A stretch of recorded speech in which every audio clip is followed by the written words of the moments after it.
This video, I'm going to be showing you a step-by-step guide on the Trump blueprint that's happening right now from the conflict of Iran, Israel, and the USA. The video you need to watch to become a great trader in the moment of time we are in right now.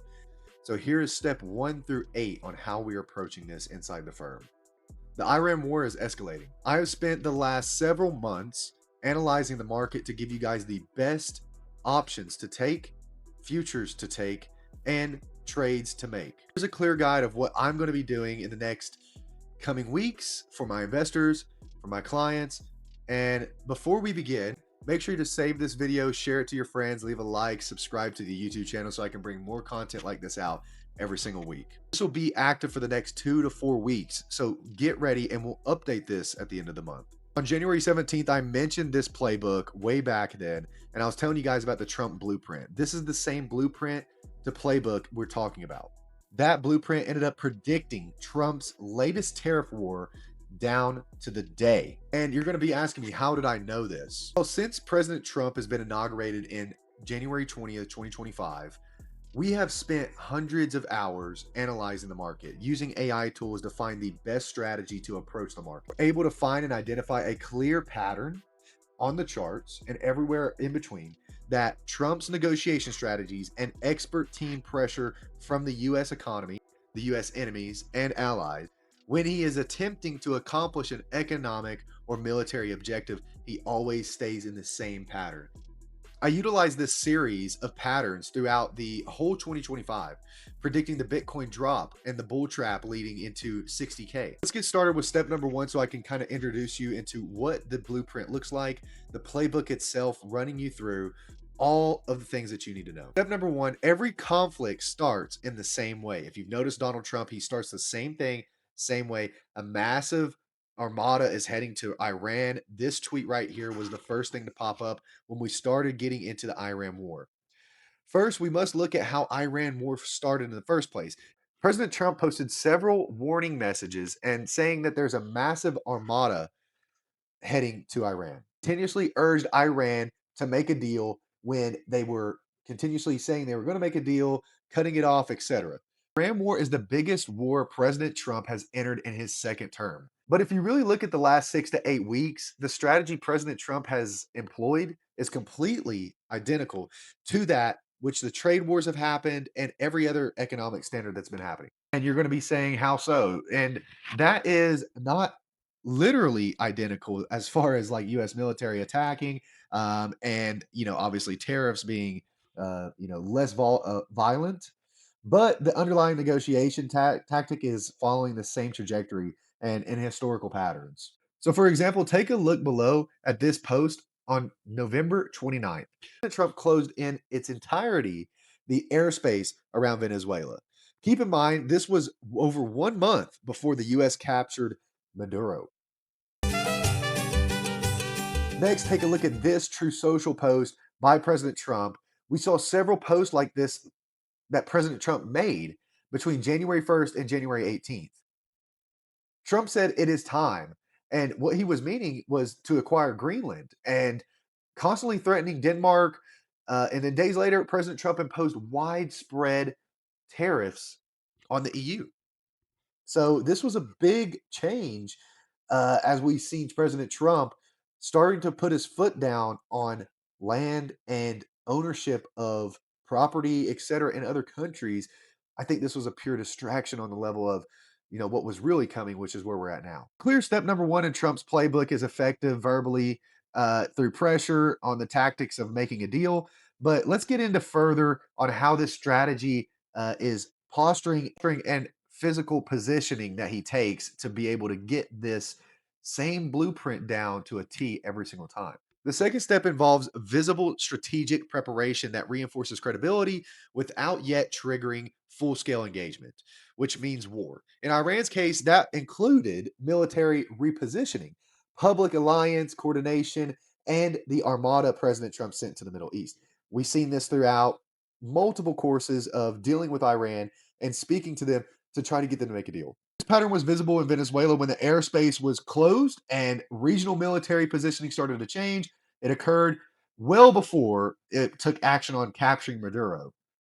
It was also seen in trade wars, where investigations executive reviews, and public notices produced actual tariff implementations. For example, look at this post, August 11th, 2025. President Trump met with Intel CEO. Days prior, Trump posted that Tan is highly conflicted and must resign immediately. There is no other solution to this problem. Also, AI started to really start pressing in here. Days later, the Trump administration announced that they have reached a deal with Intel. This is an obvious sign of repetitive actions. And this is what the chart looks like prior to making these calls or the blueprint, following the blueprint that he's already been following. So we outline it below. Again, President Trump's goal is almost always to make a deal. This is a case from his whole lifestyle that he's been living for his whole life. But the threats resolve and the conflicts simply resolve at some point, and that's where step number two comes in the equation of the blueprint. When it doesn't, he moves to step number three, which is the Friday night strike. And now that this is funny enough, a lot of you guys are going to be laughing at this, but now the initial pressure President Trump has imposed did not work. So now he's going to have a physical force because his, negotiation strategy didn't work. Now a physical strike is going to happen, which really pushes people because America is the strong suit and strike and physical implementation. More consistent and tactical ways that President Trump has done this is escalation pattern and timing for the strikes. Major announcements, decisive policy changes, reinforcements on the side of are we going to get a deal or are we not? Really kind of backing them into a corner. And after equity markets have closed and before futures liquidity starts to change, he does this all before then so that they don't have time to reposition. So their response to drastic moves in the financial market are very low. And this gives the upper hand to Trump. So here are some examples. US and Israel airstrikes on Iran nuclear sites, June 21st. US military strikes on Caribbean drug boats, September 1st. 100% tariff threat on China, October 10th. Venezuela airspace closure, November 29th. Military action in Nigeria, December 25th. US airstrikes on Iran, February 28th. We are on March 4th today. And when a major geopolitical event breaks during active market hours, price discovery becomes disorderly and nobody can figure out what to do. This is a very great sign for you to have free game and opportunity on Monday. Liquidity thins immediately, algorithms amplify, market trading, hedge fund bots are all scattered around. Intraday trade swings can happen. Anything can happen. It creates panic and it feeds into the market. By contrast, a Friday night announcement on contrast, a Friday night announcement provides a buffer. So that helps you. Investors, institutions, governments have an entire weekend to think about and digest the information for Monday. This gives a very clear sign of what everybody should do.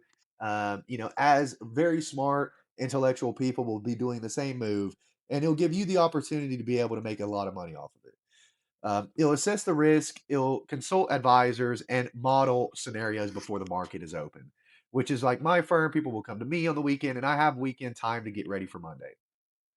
For Iran, the movement was February 28th, which was a strike, and often President Trump begins teasing a deal before the futures market opens on Sunday. So he's doing that this week. He did that this week already, and it's just been a little bit delayed until Wednesday. Now Bitcoin's at 74K, 72K, somewhere in there. It didn't clearly happen like that this time. So really looking at this from the step four standpoint now, which is risk premium expansion across asset classes. So what I have here is following the shock event on step three, which is the futures market opening violently and you getting an opportunity to make tons of money. The Sunday at 6 p.m. when futures open and you can actually see what's going to happen. You have gold, silver, commodities opening. However, markets will continue to doubt the longevity of the conflict. And why do they do that? Because of the fact that everyone knows President Trump likes to make a deal. So as a result, the initial move in stocks, commodities, and bonds is frequently undone, which is good for you because now you have a full week to trade, right? At least partially, this is what happens, in my opinion. I think that this is what's happening in the sense that, the golden futures market opened this week high. And now Wednesday, since we had news announcements, which were on high impact news, you've seen gold and silver dropping, right? By the time the stock market opens on Monday, for example, take a look at crude oil, which I'll pop up here. Today, these moves are being undone. And then tomorrow, it's just back and forth, right? New highs in oil prices and lows in the stocks have arrived. This is because President Trump knows that everyone who knows he likes to make a deal. So it usually means that the conflict will continue to escalate even as the market price in brief conflicts. So now we're leading into step number 5, and this is where President Trump teases a forever conflict. In anticipation of President Trump backing down, right? The markets is typically blindsided as a headlines gets worse. People expect the president will begin removing some of the pressure on the targets. However, the exact opposite happens, which is odd. And I'll show you why right here. I'm going to pop up a couple tweets. And as seen on March 2nd, President Trump is now stating that the wars can be fought forever, and the U.S. has unlimited mid to upper tier weaponry. And if you guys seen this video of Donald Trump talking, he actually said that the party that was in office actually gave away of our weaponry, but we still have high to mid tier caliber. So keep in mind the word forever. That's putting quotation marks around forever, right? Because this is tactical verbiage by President Trump for his way of saying that he doesn't want to fight forever, but he can if he needs to. And so you better just make a deal because it's we're going to just keep going, right? And this is since the war between the U.S., Israel, and Iran, even prior to its start. President Trump has always said he would not benefit from a prolonged war. Wants to get his way. He will any means necessary, and that may mean steps. This video, I'm showing you those steps. Why? Because 3 of President Trump's top policy priorities are to be the peacemaker of America, right? The peace president. Eliminate inflation, lower U.S. gas prices, lower the oil. A prolonged war with Iran would not do any of this. It would only make it worse. So this is not in his agenda. So that leads into step number 6. And step number 6, market begins pricing in a prolonged conflict. This is where you start to win. Okay. As of today, March 3rd, step number 6 of our playbook, our blueprint, begins to appear as commenced, right? It has commenced. Take a look at the quotes below. Brent crude oil prices rising above $85 a barrel, which we pulled down on March 4th today. Then we have, for the first time in nearly 2 years, U.S. equity markets have erased their gains. Good. And hit new weekly lows for you to buy the dip, right? And a rush to the sidelines has accelerated. The Dow is now down negative $1,100. Keep in mind, this is March 3rd, not today. Stage, the market is no longer assuming a short symbolic engagement, and this is going to be a long-term thing. And oil above $85 a barrel is not pricing in weekend flare-up. It is pricing in risk of supply. And because of the Strait of Hormuz, right? We all know the Strait of Hormuz is 20 to 30% of China and other countries' oil. If this is shut down, this is drastic, and this puts oil higher, gas higher, right? And you can go on from tanker insurance to flight carriers, etc. Equity markets breaking to new weekly lows are not reacting to the headline. Obviously, they're just reactivating duration risk. So the longer amount of time we do this, the longer the risk happens. And I think they just go ahead and get it out of the way in the first place. This is a psychological shift. President Trump's strategy is designed to proceed and produce. Able to consistently identify polarity, inconsistent in sentiment has gone on too far. Then practically you're going to have an increased retail participation in capital markets, which helps a lot of firms, institutions, etc., and it creates a lot more volatility in the markets and the stock market. This is a very smart strategy to get more retail investors to put their money in the stock market, which is a great thing to do for the next 5 years, especially with the Trump accounts coming out that people are going to get a lot of help from, right? So that leads us on to the step number 7, which is what I wanted you here for today. Conditional de-escalation signals appear. Before I explain this next step, also Hyperliquid. This is a great place for you to trade some stocks that are 24/7.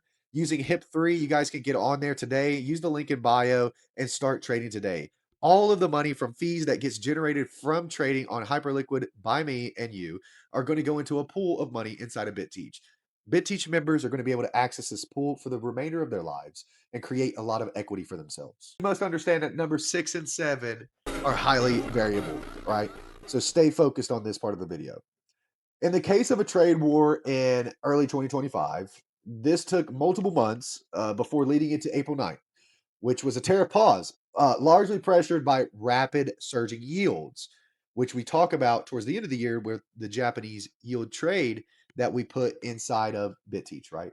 Shifts conditional resolution statements begin to emphasize to talks, discussions, framework, quietly enter the narrative. This phase is designed to test both the opposing party and the financial markets without relinquishing strategic positioning. Now, step number 8, this is where we currently are now, the market and political feedback loop, right? So the feedback loop is where we're at right now. One of the most overlooked elements of the strategy and playbook that we're looking at right now is the degree of which financial markets themselves become part of the negotiation environment. President Trump has consistently demonstrated this throughout his course of the presidential election, has consistently demonstrated awareness also of equity market performance, energy prices, and inflation, expectations as components of border political optics. So, according to JP Morgan estimates, a closure of the Strait of Hormuz, which I'll show you right here, could send oil prices to $120 to $130 a barrel. Keep in mind, we are 2x away from that nearly. This would imply a simple spike in the US CPI inflation. Environment, several indicators deserve close monitoring. Sustained Brent crude oil above $90 per barrel and would intensify inflation concerns. Equity markets falling 5% or more would shift investor sentiment, and gas prices rising above 10% would crush consumer sentiment. Probability of negotiation headlines increased substantially. Importantly enough, this is exactly when the smart money begins buying. Just like you're seeing with crypto in the dip right now. We have hit the major demand zone. I'll pop up my theory and thesis that I have already called and made perfect strategy plays on this. Step number 9, the deal and the narrative framing, which we will get into the next video. So if you're ready for the next video, make sure that you turn on the bell for this YouTube channel, and I will be giving you even more steps into this alpha that leads you into making and generating even more money. Hopefully you enjoyed all this video has to offer, all the pop-ups and everything that's going on. Make sure you guys are joining the Discord link in bio, signing up for all of the rebates and every single trading system that we use. We are also upgrading our AI agentic agency. If you would like to learn more about how we are building our agentic agency, make sure to comment below bag and I will get you guys those files immediately. GitHub repositories to enter into your own custom created algorithms and agentic agencies. Thank you all very much. I'm out.